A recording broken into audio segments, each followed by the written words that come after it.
বিয়েবাড়িতে যখন শেষ পাতে এরকম ফ্রুট চাটনি দেয় পাতে, তখনই মনে হয় যে খাবারটা তৃপ্তি হয়েছে। এই চাটনিটা না খেলে কিন্তু খাবারটা পরিপূর্ণ হয় না।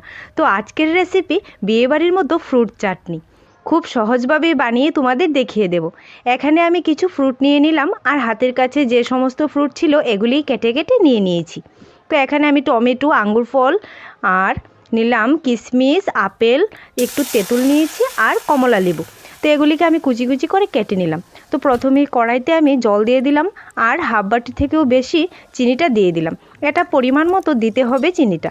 তো সবগুলি ভালো করে একসাথে যখন জাল করে নিচ্ছি, চিনিটা প্রায় গলে জলটাও যখন ফুটতে শুরু করবে, তখন আমি একে একে সবগুলি ফ্রুট দিয়ে দেব।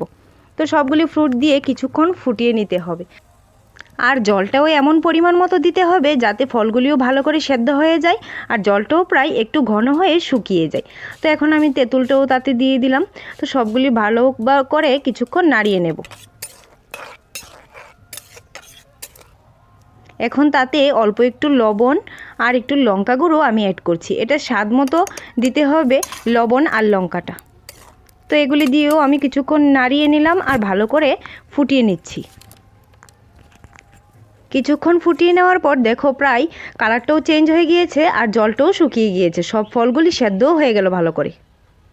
এখন আমি তাতে ঘরে করে রাখা জিরে গুঁড়ো দিয়ে দিলাম।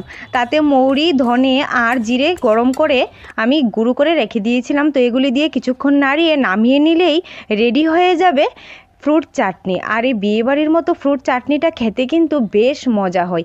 আজকেই ঘরে বানিয়ে খেয়ে দেখো কীরকম হয় এই ফ্রুট চাটনিটা, একদম তেল ছাড়া। আর এই চাটনিটা কিন্তু খেতেও কিন্তু বেশ মজা হয়েছিল। তো খুব সহজভাবেও বানিয়ে নেওয়া যায়। তাহলে আর দেরি করছো কেন, আজকেই ট্রাই করে দেখো যে এরকম চাটনি খেতে কেমন লাগে। যেসব ফ্রুট থাকে সেই দিয়েই বানিয়ে নাও।